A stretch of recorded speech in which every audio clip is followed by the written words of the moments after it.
Buenas tardes a todos nuestros espectadores. Hoy tenemos una entrevista muy especial en la que abordaremos un tema histórico e importante del siglo pasado. Los 105 años de la Reforma Universitaria de Córdoba se cumplieron el día de ayer. La relación entre estudiantes y clase obrera fue una de las herramientas que llevó a movilizar una gran cantidad de la población detrás de propuestas que cambiaron el gobierno universitario en el siglo pasado y que marcaron en el continente la transformación de la vida universitaria. Para esto, el día de hoy nos acompaña Gabriel Piro. Él es licenciado y profesor en Historia de la Universidad de Buenos Aires, miembro del staff del suplemento Armas Críticas, que es un dossier que se saca los días domingos en La Izquierda Diario de Argentina, y también es militante del Partido de los Trabajadores Socialistas, que hace parte del Frente de Izquierda de las y los Trabajadores en Argentina, y que recientemente, y bueno, le preguntaremos tal vez esto un poco a Gabriel, cómo va la vida luego de esas votaciones que han tenido, especialmente en Jujuy, donde hay muchas personas que se están movilizando en contra de un proceso constituyente amarrado por un representante de la Unión Cívica Radical, que es una suerte de partido aprista que se encuentra y que también tenía muchas relaciones con la reforma de Córdoba, al igual que lo tuvo Haya de la Torre con el partido aprista que en el siglo pasado movilizó una gran cantidad de personas para tratar por medio de medidas reformistas transformar el Perú. Y bueno, ya hemos visto la decadencia del gobierno de García en su primera y segunda una fase. Entonces, damos la bienvenida a Gabriel. Hola Gabriel, ¿qué tal? ¿Cómo estás? Muy buenas tardes. Bueno, Hola, acá ya es a esta hora, acá es tarde, pero estamos transmitiendo a las 8 de la noche. ¿Qué tal, Gabriel? ¿Cómo estás? Un saludo breve bueno, a los que nos están viendo en este instante. ¿qué tal? Buenas tardes, buenas noches. Saludos a todos los compañeros y compañeras de allá de Perú y bueno, a vos, Víctor, y a los compañeros que están haciendo Izquierda Diario Perú. Un placer estar aquí con ustedes. Gracias, Gabriel. Gabriel, un poco para entrar al tema, un poco para ver el contexto de la reforma universitaria. ¿Podríamos explicarnos brevemente qué fue la reforma universitaria de Córdoba, cuál fue el contexto en el que se desarrolla y cuál fue su impacto en las políticas educativas y en la sociedad en su conjunto? Ujú. Bueno, mirá, me gustaría empezar diciendo un poco qué no fue la reforma universitaria, o por lo menos delimitar un poco de algunas interpretaciones, ¿no? A veces la reforma universitaria es asociada a algo generacional, a una revuelta juvenil, a un movimiento puramente estudiantil, o en otros casos se lo asocia a la modernización, al proceso de modernización que atravesaron muchas instituciones entre fines del siglo XIX y comienzos del siglo XX en Argentina y en América Latina, ¿no? O sea, recordemos que en Argentina en 1912 se declara el sufragio universal, a partir del 16 comienza un gobierno elegido por sufragio universal, masculino, ¿no? Limitado.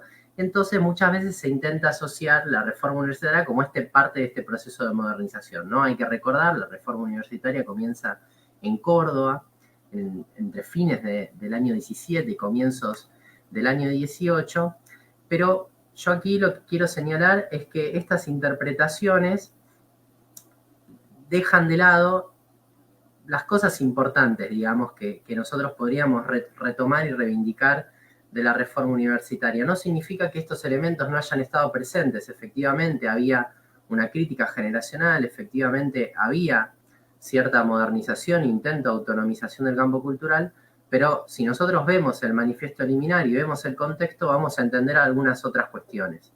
Que hay que recordar que el contexto en el que se da la reforma universitaria es el contexto no solamente de la Revolución Mexicana de 1910, no solamente del contexto de la Guerra Mundial, comenzada en 1914, sino también y sobre todo de la Revolución Rusa del 17. Pensemos que estamos a meses de la Revolución Rusa cuando comienza la reforma universitaria o el proceso de reforma. Y efectivamente lo que vemos es que durante el propio proceso se da una radicalización del movimiento estudiantil en todo sentido, en sus acciones, en sus demandas y en sus alianzas sociales.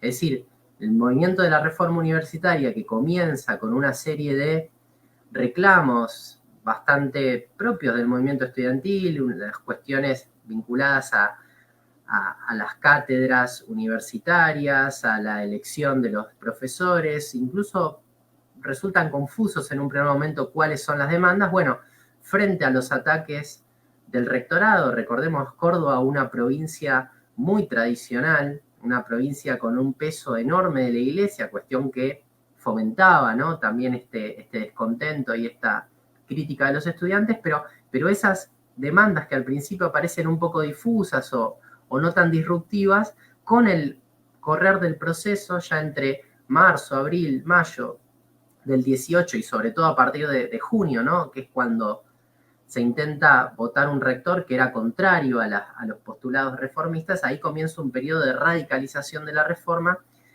Y déjame, si hay un momento, leer una de los párrafos que a mí más me gusta del Manifiesto Liminar, que es el documento que publican estos jóvenes universitarios en este periodo, en donde el primer párrafo, la última oración, las últimas oraciones terminan diciendo: los dolores que nos quedan son las libertades que nos faltan. Queremos no equivocarnos, las resonancias del corazón nos lo advierten, estamos pisando sobre una revolución, estamos viviendo una hora americana, ¿no? Entonces, vemos que los propios líderes reformistas, los propios líderes de este movimiento de la reforma, superan una visión meramente estudiantilista, una visión meramente reformista, y están hablando aquí de que se trata de una revolución, ¿no? Ahora, obviamente no se trata de una revolución ni comparable ni con la rusa, ni comparable con la mexicana, pero es un proceso que efectivamente se va radicalizando y que no encuentra un límite inmediato, sino que va encontrando alianzas, primero con el movimiento obrero, luego con otros sectores de la sociedad, que empieza a incorporar nuevas ideas, a publicar revistas, a cuestionar más cosas de las que cuestionaba. Si al principio cuestionaba solamente las cátedras, luego va a cuestionar el sentido social de la universidad, va a preguntarse para qué la universidad, cuál es el sentido social de la universidad, va a plantear el problema de la participación estudiantil en los órganos de gobierno y en las decisiones de la universidad, va a plantear la autonomía universitaria, es decir, que las universidades deben ser autónomas de los poderes externos, ya sean políticos o religiosos, ¿no?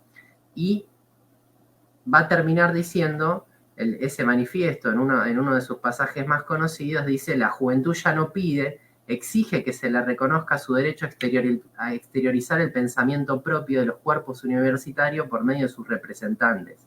Está cansada de soportar a los tiranos.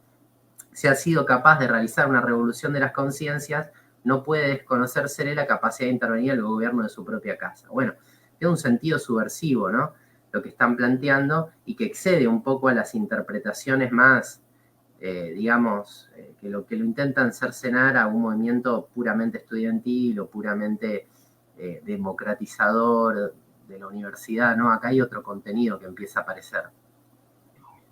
Sí, Gabriel, un poco es ese tema, ¿no? Muchas veces hay sectores que tratan de hacer ver la reforma universitaria, como tú bien dices, como si fuera un movimiento eminentemente estudiantil, que no haya buscado alianzas, vínculos, relacionamientos. Es cierto que marca un hito en la historia en general, la reforma de Córdoba, pero también es, como tú decías, este contexto donde se dan las revueltas. Y hay un poco, ¿tú consideras esta importancia de la reforma, la experiencia de la movilización de estudiantes en la reforma de Córdoba? ¿Cuál fue esta importancia que hay en esta relación entre estudiantes y trabajadores, ¿no? Las universidades populares, en el caso peruano, la Universidad Popular Manuel González Prada, se me viene muy rápido a la cabeza Mariate y Mela, toda esta generación, Haya de la Torre. Bueno, hoy en día la Universidad Nacional de Córdoba, muchas de las calles tienen a estos dirigentes latinoamericanos que buscaron incluso un grado de unidad, y una de las consignas que nos caracteriza desde la FT es el tema de la Unión de Repúblicas Socialistas Latinoamericanas, un poco retrotrayendo las experiencias que se dieron. ¿Cómo ves esta relación que se da entre estudiantes, obreros en esta época, ¿no?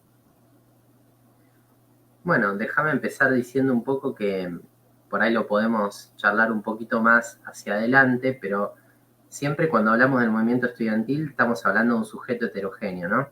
o sea, un sujeto que está compuesto por distintos sectores sociales o de distintas proveniencias sociales y que por lo tanto eso influye en su accionar.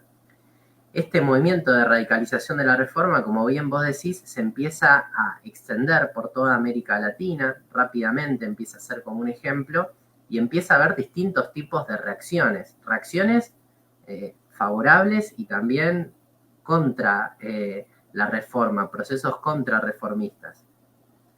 Los procesos más favorables y más, digamos, que ven en el ejemplo a la reforma universitaria, empiezan en muchos casos apoyando medidas y acciones del movimiento obrero, ¿no? Lo vemos en Perú tempranamente con el acompañamiento y con el seguimiento de los estudiantes de la campaña por las 8 horas de trabajo, en Chile manifestándose contra la fratricida guerra del Pacífico, ¿no? Y en Argentina resulta interesante el caso de la Semana Trágica, o resulta paradigmático de lo que acabo de mencionar, mientras, por ejemplo, la Federación Universitaria de Buenos Aires, más tradicional, más defensora, digamos, de ciertos parámetros elitistas, la Federación Universitaria de Córdoba, que venía de este proceso de la reforma universitaria ya en el 19, en enero del 19, una de las huelgas más importantes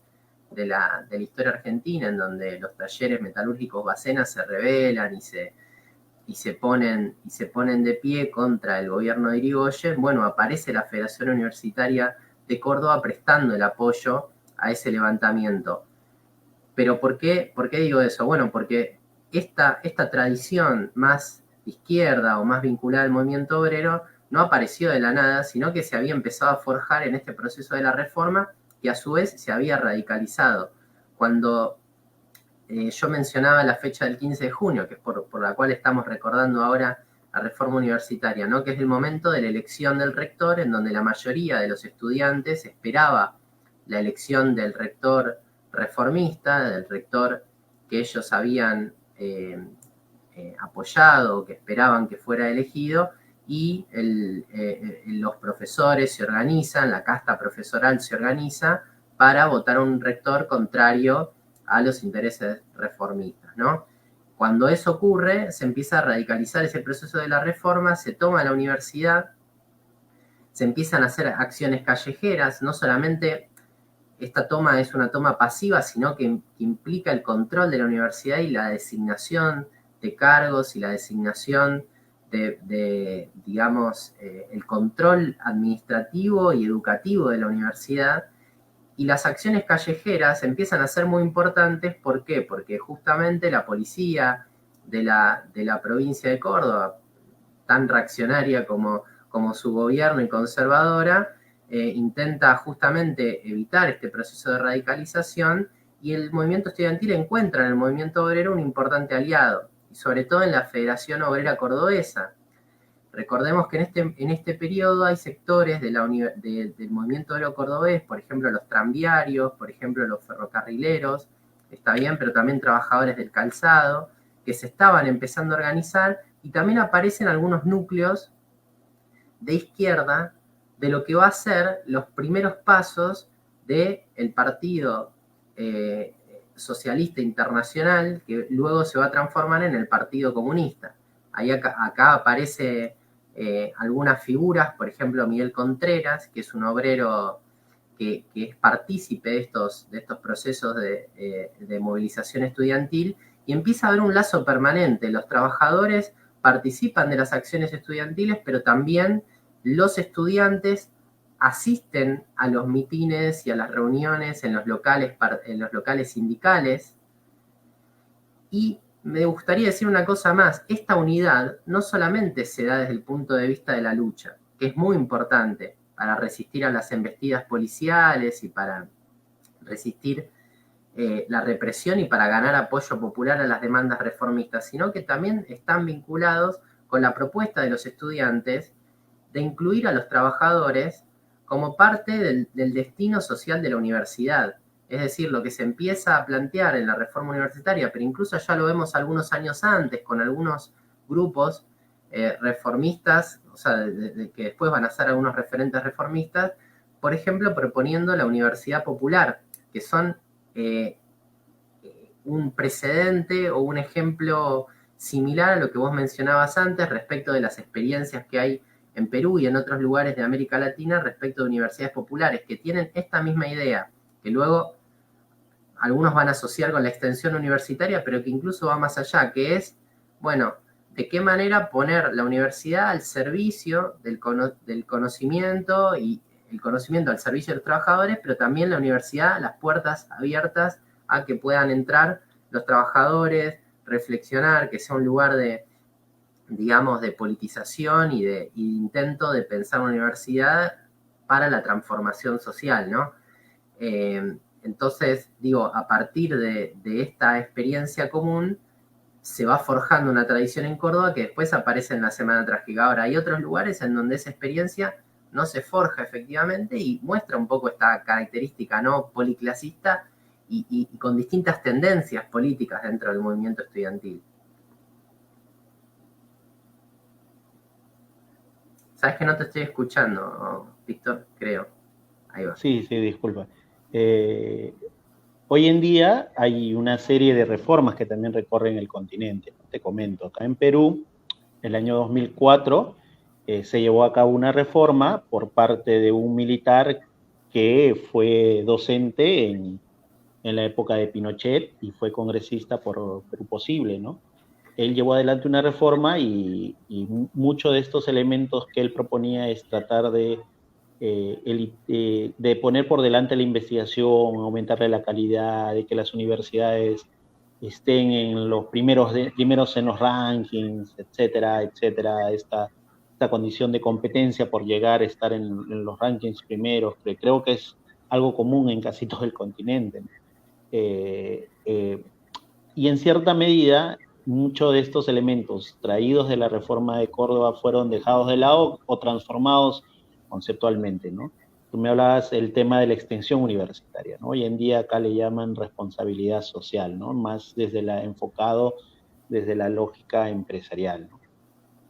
Todas estas reformas, todas estas alianzas que estableció el movimiento estudiantil de esa época, ¿consideras tú que son vigentes hoy en día, son relevantes para la actividad militante de un estudiante o hoy en día ya deberíamos dejarlo de lado? Porque hay sectores estudiantiles que ya evidentemente discuten de que hay que dejarlos de lado, ¿no? Y entonces evidentemente luchan, por ejemplo, te comento, acá se tiró abajo una columna en San Marcos, creo que salió a nivel nacional y hasta ahora muchos dirigentes ni siquiera piden la vacancia de la rectora, ¿no? ¿Tú cómo consideras cuán de vigente está mucho de este programa, ¿no? Bueno, ahí me gustaría decir primero una cosa, que es que obviamente después de la reforma universitaria ocurrieron muchísimos cambios en las propias universidades y en el movimiento estudiantil, ¿no? Desde aquella época, y creo que también producto de la propia reforma universitaria, ¿cierto? Se masificó la universidad y se dio un proceso en donde no solamente accedieron a la universidad sectores medios, sino incluso algunos sectores asalariados. Daniel Ben Said, un pensador y militante trotskista francés, decía que el movimiento estudiantil, por lo mismo, tendía en general a politizarse o a ordenar su actividad política en torno a los dos grandes polos sociales, ¿no? Al torno a la clase trabajadora o a la burguesía. Y en cierto sentido, esa división de la que hablábamos un poco antes fue marcando un poco los pasos del movimiento estudiantil a lo largo de su historia y actuó de distintas maneras, en algunos casos de forma muy progresiva y en algunos casos de forma reaccionaria. Cuando lo hizo de forma progresiva, cuando mostró su capacidad, en general ocurrieron dos cosas, o el movimiento estudiantil actuó acompañando al movimiento obrero, se transformó en un aliado del movimiento obrero en sus luchas contra el Estado, contra las clases dominantes, producto de algún proceso de radicalización política. El caso más paradigmático tal vez es el Mayo francés, ¿no? Aquella huelga que fue una de las huelgas más importantes de la historia, paralizando 10 millones de trabajadores, pero que contó con una fuerte presencia estudiantil, que muchas veces se oculta esa presencia, ¿no? A veces se intenta mostrar también al Mayo francés como un movimiento solamente juvenil o estudiantil, sin mostrar esos lazos con el movimiento obrero, y muchas otras veces el movimiento estudiantil también apareció como un actor que, peleando por sus propias demandas, que peleando por sus propias necesidades, se enfrentó al Estado, se enfrentó a los gobiernos y, por ejemplo, durante la década del 90, vos lo decías antes, cuando aparecieron muchas reformas neoliberales que recorrieron el continente y que proponían eso, una mayor mercantilización de la educación, una mayor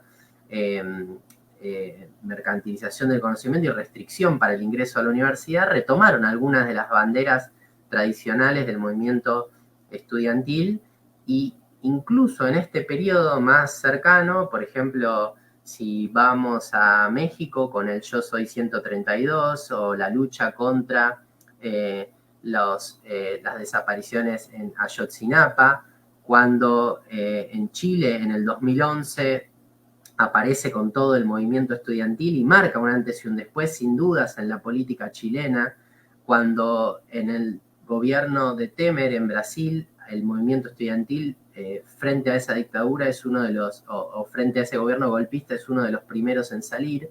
Y actualmente, por ejemplo, en el caso de Francia, en donde vimos que el movimiento estudiantil fue uno de los primeros en organizar y en autoorganizarse, haciendo asambleas interfacultades para rechazar la reforma, el decreto que quería imponer, o la aplicación del 49.3 de Macron, que habilitaba, ¿no?, dar de forma totalmente bonapartista y despótica, pese a las movilizaciones, visto bueno a la reforma jubilatoria. Esa acción estudiantil, esas primeras reacciones del movimiento estudiantil permitieron dar una primera respuesta y que empezaron a ligarse fuertemente al movimiento obrero. Entonces yo creo que hay varias vías en donde la reforma universitaria o esta idea de unidad obrero estudiantil van reemergiendo y que aparecen y que han dejado su legado. Ahora, sin lugar a dudas, la universidad actual, por sus cambios en composición, hoy muchos estudiantes también son trabajadores y muchos trabajadores son estudiantes, requieren pensar esa unidad de formas distintas. O sea, el movimiento estudiantil ha hecho grandes experiencias de unidad, pero también hoy, organizándose por sus propias demandas, puede hacer un fuerte cuestionamiento a la universidad de clase, que deja fuera a una gran mayoría, que está pensada para que ingresen muchos, egresen pocos, está bien, y que además en ese proceso se despolitice, se abandone el debate ideológico, se priorice la carrera individual, meritocrática, etcétera, y que por lo tanto se aleje mucho de aquella tradición reformista, ¿no?, de cuestionar el conocimiento al servicio de qué, de cuestionar la universidad al servicio de qué, etcétera.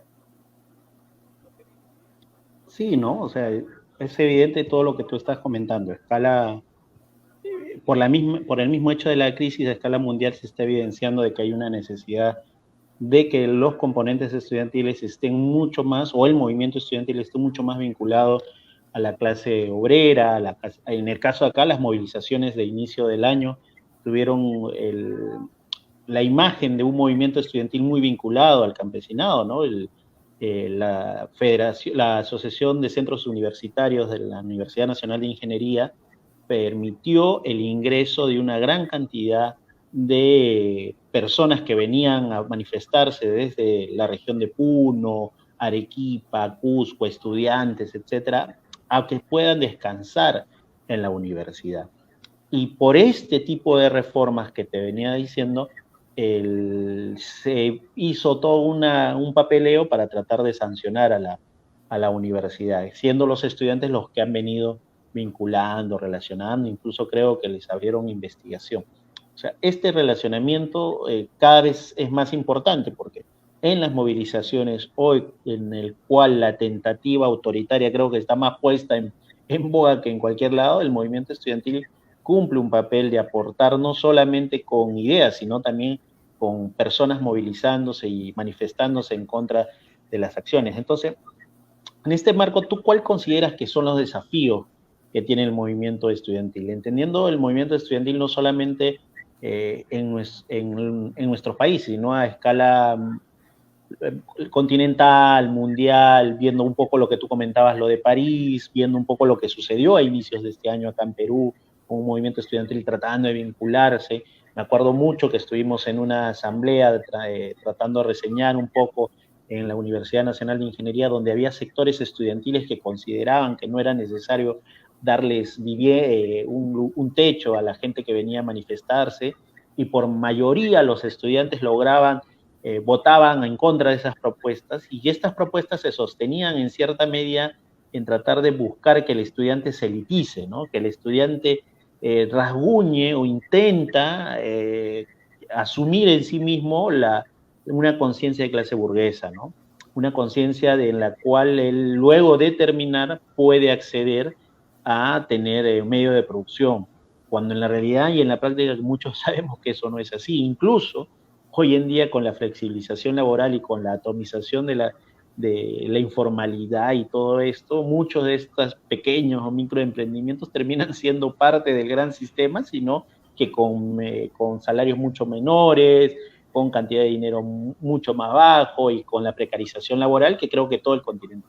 Entonces, en esa medida te comentaba, ¿cómo ves este escenario? Tomando en cuenta que muchas de las federaciones en nuestro continente están muy burocratizadas, ¿no? Tengo entendido que los representantes de Argentina en la UCLAE creo que son de la UCR, ¿no? De la Unión Cívica Radical, en nuestro país también. O sea, no hay unas federaciones o organizaciones estudiantiles fuertes, consolidadas. Creo que una tarea desde nuestra organización es tratar de fortalecer estas organizaciones, tratar de vincularse y también tratar de dar esa perspectiva, como tú decías, viendo un poco las experiencias también antiguas y actuales, ¿no? Donde sin movimiento estudiantil muchas de las consignas tampoco se pueden llevar adelante, sino terminan por fuera de él, ¿no? Adelante, Gabriel. Bueno, creo que vos planteaste varios elementos. A mí me gusta esa frase de León Trotsky, que en su momento, ¿no? Hablando de otra universidad también, ¿no? Después sufrió muchos cambios, pero creo que se mantiene vigente la idea de que en el estudiantado se reflejaba muchas de las tendencias sociales como si fuera una caja de resonancia, ¿no? De las tendencias sociales, de sus crisis y de los intereses y aspiraciones de las clases sociales, ¿no?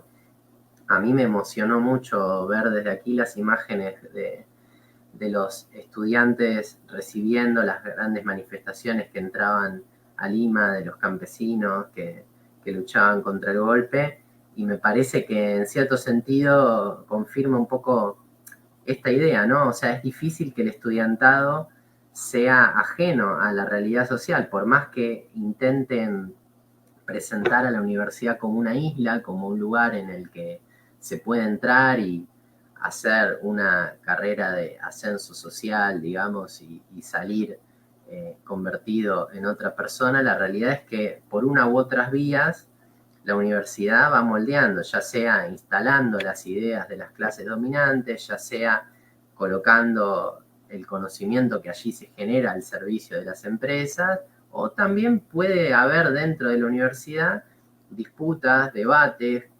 radicalización de sectores del estudiantado, y en cierto sentido yo creo que nosotros tenemos que apostar esa experiencia, y esa experiencia implica, por lo tanto, vincularse con esos procesos más progresivos que va dando la realidad, ya sea en el movimiento obrero, pero también en las luchas, en este caso contra la dictadura, o en Argentina fue muy importante el movimiento de mujeres hace algunos años, en donde había y estaba entremezclado con el movimiento estudiantil. Pero bueno, creo que es inevitable que en un contexto de crisis internacional como el que estamos viviendo, el movimiento estudiantil sea un actor, ¿no? Ya yo ponía recién el ejemplo de Francia, pero creo que en casi todos los últimos procesos de lucha de clases importante que viene habiendo, más o menos de forma desorganizada, el movimiento estudiantil viene participando. Ahora, eso es clave.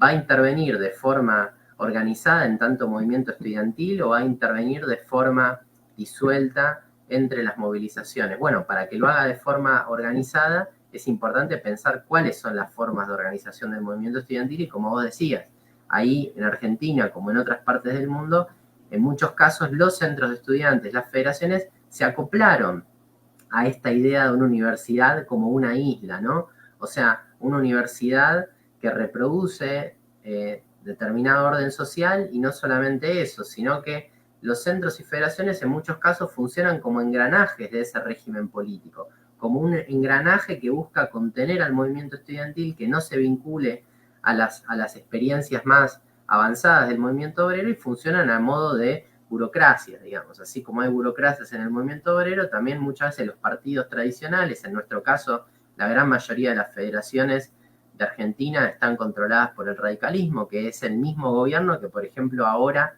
en Jujuy está implementando la reforma antidemocrática. No es casualidad que sus agrupaciones estudiantiles, las agrupaciones estudiantiles del radicalismo en la Universidad de Buenos Aires, hayan definido suspender las elecciones universitarias este año, que es un año de mucha politización, porque aquí son las elecciones. Entonces, digo, hay una idea de engranajes de esas burocracias estudiantiles como parte del régimen. Bueno, ¿cómo enfrentar eso? Yo creo que un desafío del movimiento estudiantil, por tu pregunta, es poner en pie con todo organismos de autoorganización, es decir, organizarse pese a estas organizaciones burocratizadas y ligarse a las experiencias más importantes, ¿no? Hoy hay un desfasaje muy importante entre las expectativas que tiene un estudiante cuando ingresa a la universidad y la realidad. La expectativa es conseguir un trabajo mejor, conseguir cierto ascenso social, como vos decías, o montar una pequeña empresa. Bueno, la realidad es que en el marco de una crisis capitalista, de un empeoramiento permanente de las condiciones de empleo, de la precarización del empleo juvenil en casi todas las partes del mundo, esas expectativas se topan con la realidad. Bueno, creo que esa bronca que hay, ese descontento, no tenemos que permitir que lo capitalice la derecha reaccionaria, ¿no? Sino que ahí creo que la izquierda revolucionaria tiene, por ejemplo, la posibilidad de retomar esas banderas reformistas de la primera reforma universitaria, pero también las experiencias que le continuaron, como las de los años 70, ¿no? En el caso de Argentina con el Cordobazo, de Unidad Obrera Estudiantil, etcétera, bueno, para apostar a otra perspectiva. Yo creo como definición que me gustaría decir o dejar es que creo que para transformar la universidad actualmente es necesario un movimiento de la envergadura, de la dimensión de lo que fue la reforma universitaria. Es decir, no se va a poder transformar la universidad ni el movimiento estudiantil sin un movimiento de esa dimensión y que entonces implica, tomando las críticas que hubo durante la reforma, pero profundizándolas, ¿no? Si la reforma universitaria se preguntaba qué universidad necesitamos, al servicio de qué sociedad, bueno, nosotros los revolucionarios tenemos que decir a una universidad para una sociedad que no puede ser esta sociedad. Es incompatible pensar una salida a la universidad sin cuestionar la sociedad de clases en la que se inserta. Por más que se modifiquen cuestiones dentro de la universidad y que es necesario pelear y que es necesario organizar el movimiento estudiantil en torno a sus demandas, la realidad es que es necesario pensar al servicio de quién va a estar la universidad y claramente en el sistema capitalista es difícil que pueda estar al servicio de las grandes mayorías. Entonces, la pelea anticapitalista y la pelea por una universidad al servicio de las grandes mayorías, yo creo que va de la mano, ¿no? Entonces podríamos decir por ahí que es necesaria una segunda reforma universitaria, ya no de las características de la primera, o sea, ya no de las características de un cuestionamiento inicial a la universidad, sino ya una segunda reforma universitaria que, bueno, que por ahí tome ese lema del Mayo francés, ¿no? De la crítica de la universidad de clases a la crítica de la sociedad de clases, ¿no? Pensando que incluso la universidad puede ser un enorme baluarte. Pensemos todo el conocimiento y toda la producción científica, tecnológica que podría generarse dentro de la universidad si no estuviera al servicio de las empresas y estuviera al servicio de las necesidades sociales. Bueno, para eso es necesario cuestionar todo. ¿Quién produce el conocimiento? ¿Quién decide en las universidades? La injerencia empresarial y gubernamental en las universidades. ¿Y qué rol va a tener el movimiento estudiantil? Que no puede ser el que le quieren ofrecer las burocracias estudiantiles, sino que tiene que ser un rol autónomo, organizado desde abajo junto a las principales luchas del movimiento obrero y popular, ¿no? Interesante lo que comentas, Gabriel. O sea, yo comparto lo que dices y creo que en cierta medida la política nuestra debe ser esa, ¿no? Entender de que necesitamos un movimiento muy parecido al de Córdoba para poder movilizar esta transformación en el plano universitario, ¿no? Concebir los movimientos estudiantiles solamente por temas eminentemente gremiales, por el comedor, por el ómnibus, por el pasaje, deberían servir para poder llegar a este plano, porque al final la educación, como tú bien has dicho, está relacionada a los intereses o bien de las burocracias estatales o bien de las empresas. En el caso peruano es evidente que no ha dado pie para desarrollar una burguesía que pueda buscar el avance de las fuerzas productivas. Y en nuestro país, en Perú, te comento, no sucede, no existe un CONICET, acá hay un CONCITEC que en cierta medida rifa o da muchos incentivos económicos. Incluso lo que tú dices, ¿no? Hay que rediscutir esto, hay que poner al servicio de esto, entendiendo de que nuestras burguesías no tienen esta lógica de desarrollo de nuestras tecnologías. Las burguesías tal vez cumplen un papel más de mediador de los imperialismos y son burguesías que no ven en el tema educativo la principal inversión, ¿no? Tal vez ven un elemento para poder seguir creciendo un ejército de reserva de trabajadores, ¿no?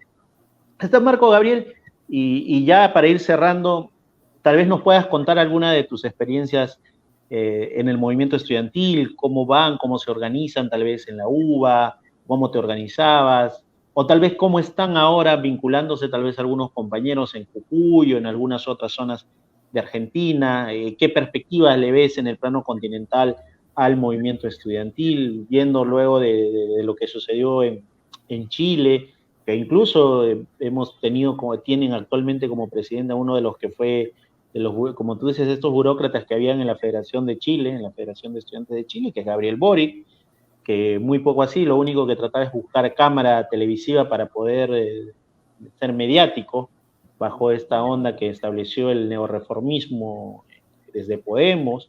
Entonces, una experiencia y cómo tú ves que deberíamos desenvolvernos o qué perspectivas ves para que se desenvuelva el movimiento estudiantil. Bueno, por ahí me gustaría empezar diciendo que voy a volver al principio de la charla, ¿no? Las interpretaciones de la reforma. Hoy muchos de los que están en la conducción del movimiento estudiantil actual, yo decía el radicalismo, se dicen así reformistas, herederos de la reforma universitaria. Entonces, imaginémonos cuán tironeada y cuán reinterpretada ha sido la reforma universitaria que hoy hasta quienes niegan los elementos más elementales de la reforma universitaria, como la participación estudiantil, ¿no? En la vida política de las universidades, se dicen a sí mismos reformistas y herederos de ese legado. ¿Querías? Sí, una cosa para que vaya el público de Perú entienda, ¿no? La UCR Sí, es el APRE en Argentina. Es la misma formación política y acá también el APRA se dice heredero de la reforma universitaria porque tuvo a claro, Víctor Raúl Haya de la Torre. Entonces, claro. la UCR cumple el mismo papel en Argentina que cumple acá el APRA, ¿no? Y acá en Perú conocemos desde el movimiento estudiantil y en diferentes instancias cómo se ha desenvuelto el APRA, ¿no? Lo último fue el caso de Brecht, que fue muy sonado y que llevó a la muerte de uno de sus principales dirigentes políticos, ¿no? Que es Alan García Pérez, que también venía del movimiento estudiantil. Solamente eso para que la gente que nos escucha, para saber qué es la UCR, qué es la Franja Morada, cuando escuchen esos nombres que generalmente están vinculados incluso, te comento, ¿no? Incluso a partidos de izquierda que se las dan de discursos muy radicales y tienen muy buenos vínculos con la Franja Morada, ¿no? Como Patria Roja. Sí, sí, sí, así es, así es. Pero bueno, retomando por ahí tu pregunta de alguna experiencia y después yendo más hacia lo actual, bueno, cuando yo era estudiante secundario hubo un caso muy sonado que fue la desaparición de Jorge Julio López, que fue un detenido desaparecido durante la dictadura militar aquí en Argentina y que durante el gobierno democrático de los Kirchner en 2006-2007 fue nuevamente desaparecido mientras estaba testimoniando contra su captor y un genocida, Echecolás.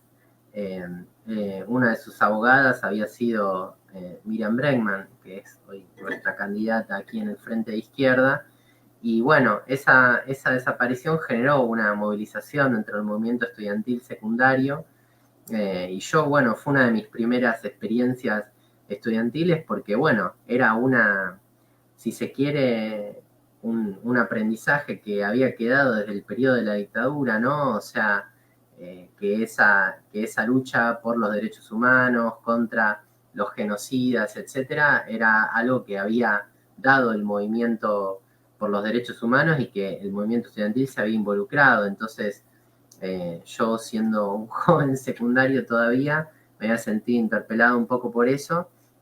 Y luego, otra experiencia para mí que fue muy importante, en el año 2009, yo ya estaba en la Universidad de Filosofía y Letras. En ese momento nuestra agrupación de la izquierda había ganado el Centro de Estudiantes de la Facultad de Filosofía y Letras, el CEFIL, y en ese marco participamos de uno de los conflictos obreros más importantes que hubo en ese periodo, que fue el conflicto de Kraft-Terrabusi, una empresa alimenticia internacional, transnacional, que había despedido trabajadores, y esos trabajadores respondieron con cortes de ruta, haciendo una fuerte campaña que tuvo impacto nacional. Y bueno, nosotros fuimos de los sectores del movimiento estudiantil que se aliaron a esa pelea, cortando las calles, haciendo cortes matutinos que salían en la televisión y que, bueno, ayudaron a darle difusión mediática. Y al mismo tiempo, cuando hubo momentos de represión dentro del conflicto, estuvimos ahí junto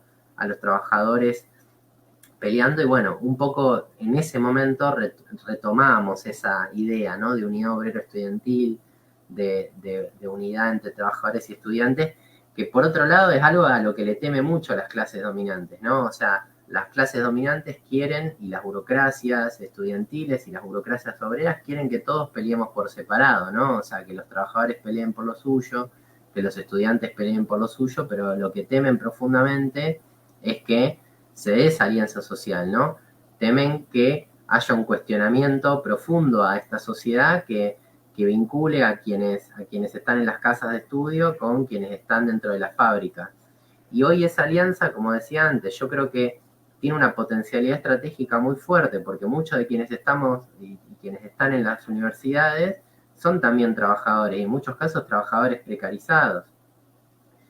O en otros casos, los propios trabajadores son estudiantes universitarios o tienen pretensiones de estudiar o de acceder a la universidad. Entonces, yo creo que ahí se puede dar una sinergia muy importante, que bueno, que las últimas experiencias por ahí lo mostraron, y que me parece que tenemos que apostar con todo a que se desarrollen, ¿no? O sea, insisto, me parece que esa idea de una salida individual, de construir una nueva élite, de que la universidad sea el lugar en donde construir una nueva élite, bueno, va en decadencia con unas clases dominantes que cada paso que dan demuestran que no tienen nada que ofrecer a la juventud ni a los estudiantes, ¿no? O sea, ¿quién quiere ser el lacayo de los partidos tradicionales que hoy están mostrando su decadencia en toda América Latina? Cuando vemos lo que pasa en Brasil, vemos lo que pasa en Chile, vemos lo que pasa en Perú, pero también en Argentina, bueno, o sea, queda claro que no son ni los partidos tradicionales ni las clases dominantes que los amparan los que van a dar una solución. Entonces, bueno, ahí apostamos con todo a que el movimiento estudiantil encuentre otra alternativa, ¿no? Aquí lo intentamos desde la izquierda, desde el PTS y el Frente de Izquierda, bueno, intentar mostrar alguna alternativa a eso. Bueno, Gabriel, ha sido un gusto haber escuchado un poco la experiencia. Es interesante ver cómo se están desenvolviendo en Argentina, especialmente el PTS. Algunos lo conocimos en la época universitaria. Siempre me acuerdo que cuando estaba en la universidad llegó a mis manos este libro, Cómo se armó la revolución, de León Trotsky, del compañero Milton. Milton me alcanzó allá en una feria de peruanos en en Caracas, el libro este, y siempre me acompañó y me acompaña hasta ahora, ¿no? Pese a haber perdido varios libros, es uno de los libros de cabecera que he tenido, ¿no? Para ir cerrando, Gabriel, un mensaje final, tal vez a los que nos escuchan. Yo creo que hoy más que nunca, como tú bien has dicho, este compartimiento que a veces por un lado están el movimiento estudiantil y por otro lado el movimiento campesino hay que ir destruyendo, porque al final esto juega más para los intereses de las clases dominantes y también juega para las burocracias, porque las burocracias no quieren ser cuestionadas, no quieren rendirle cuenta a nadie, se esconden, hacen sus discusiones clandestinamente bajo varios esquemas, ¿no? Bajo varios sustentos, ¿no? De que los están persiguiendo, etcétera, o que el enemigo. Yo creo que hoy más que nunca hay que democratizar estos espacios, ¿no? Es una necesidad que los gremios, ya sean estudiantiles, laborales, campesinos, indígenas, sean mucho más democratizadores y abran el debate. Y uno de los intereses de nuestros desde la izquierda diario es empezar a abrir este debate. Las palabras finales, Gabriel, tal vez cuéntanos un poco cómo están las cosas allá en Argentina, que hay mucho interés por lo que está sucediendo en Jujuy, especialmente por la gran cantidad de votos que viene teniendo Alejandro Vilca, y sabemos que acaba de renunciar a la constituyente de Gerardo, no me acuerdo el apellido del gobernador de allá, que es una suerte de aprista, ¿no? Acá en una suerte de aprista que le gusta manejar por acá, por allá, pinterilladas, que están tratando tratar de destruir la posibilidad del derecho de movilización, que también acá lo hizo García en sus distintos momentos y que fue respaldado por los sectores reformistas y neorreformistas, ¿no? Y que llegaron luego como candidatos algunos otros, ¿no? Y recordemos la matanza, hace poco se recordaba la matanza de Bagua. Palabras finales, Gabriel, para ir cerrando esta entrevista. No, bueno, o sea, a partir de que en Argentina estamos bajo un régimen que es el régimen del Fondo Monetario Internacional, hace ya varios años el país está sometido a las imposiciones del imperialismo, y eso implica necesariamente atacar las libertades democráticas y avanzar en un régimen de represión que es el que se proponen los distintos partidos. Este año aquí hay elecciones. Morales Morales, el gobernador de Jujuy, pertenece a una de las coaliciones que pretende gobernar el país, que es Juntos por el Cambio, y él en su provincia, si se quiere, viene anticipando un poco cuál es la política que pretenden tener, ¿no? Que es una política fuertemente represiva, de limitación de la protesta social, de persecución a los luchadores y a los sectores de vanguardia.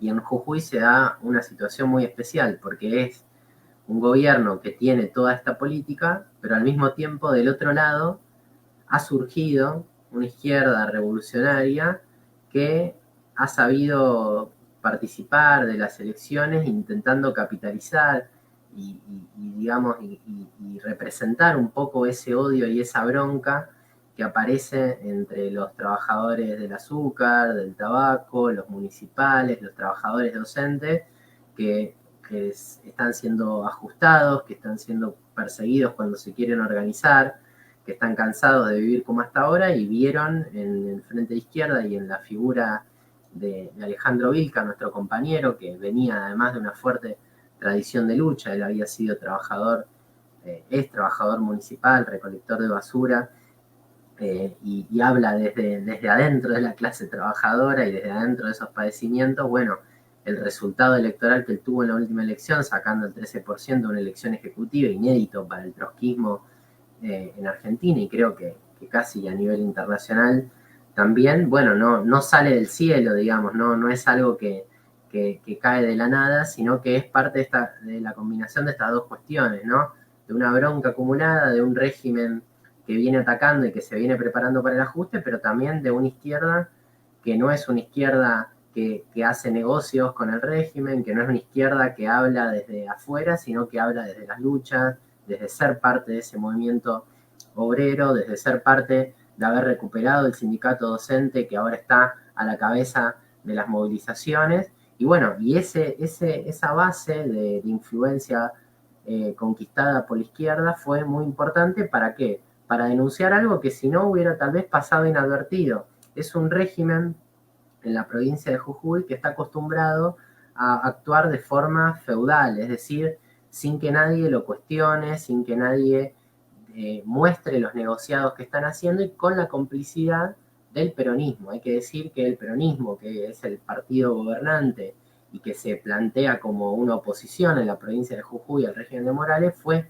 clave para aprobar la reforma constituyente que fue aprobada el día de ayer en una sesión express, rápidamente, sin haber pasado por ninguna instancia de debate democrático, negándole incluso la palabra a los organismos de derechos humanos, en donde, bueno, lo que se pretende es algo que es totalmente retrógrado, ¿no? Por ejemplo, el hecho de que en vez de haber elecciones cada 2 años, haya elecciones cada 4 años, que se criminalice la protesta social, que quienes obtengan el primer puesto en las elecciones a su vez obtengan la mayoría absoluta en el ámbito legislativo, es decir, una reforma retrógrada feudal, y obviamente esto despertó la bronca en todo el mundo, porque saben que todos los trabajadores y trabajadoras de la provincia de Jujuy saben que esta reforma es el preámbulo a mayores ataques al movimiento obrero y al movimiento popular en Jujuy. Entonces, cuando se quiso aprobar esa reforma, comenzaron las movilizaciones. Hace 10 días que los docentes vienen en paro.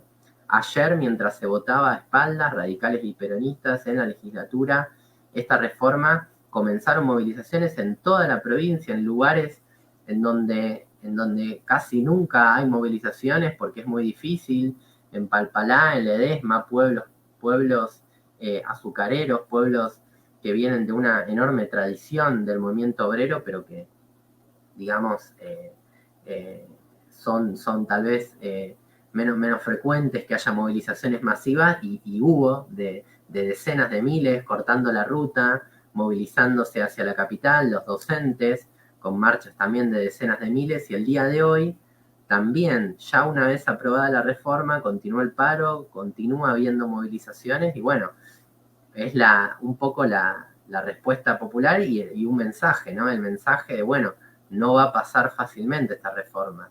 Es decir, por más que Morales haya ganado la elección, no significa que eso lo habilita a hacer lo que quiera, sino que el pueblo va a dar una respuesta, y que, bueno, ahí los trabajadores y trabajadoras y el pueblo en general de Jujuy, que está peleando contra la reforma, tiene un punto de apoyo muy fuerte, que es esa elección que hizo el Frente de Izquierda, que permite tener una voz, ¿no?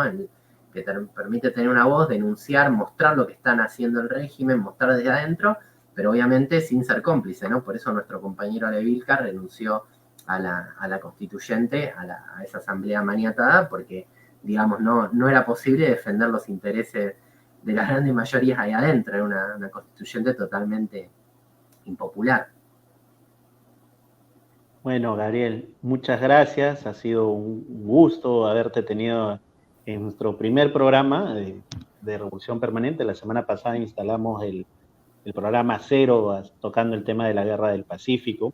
Este programa intenta ser un espacio de reflexión, de tratar de actualizar algunos temas de la historia. Muchas gracias, Gabriel. No, bueno, muchas gracias a ustedes. Ojalá que haya sido útil algo de lo que charlamos aquí, y bueno, nada, espero poder encontrarnos en nuevas ocasiones.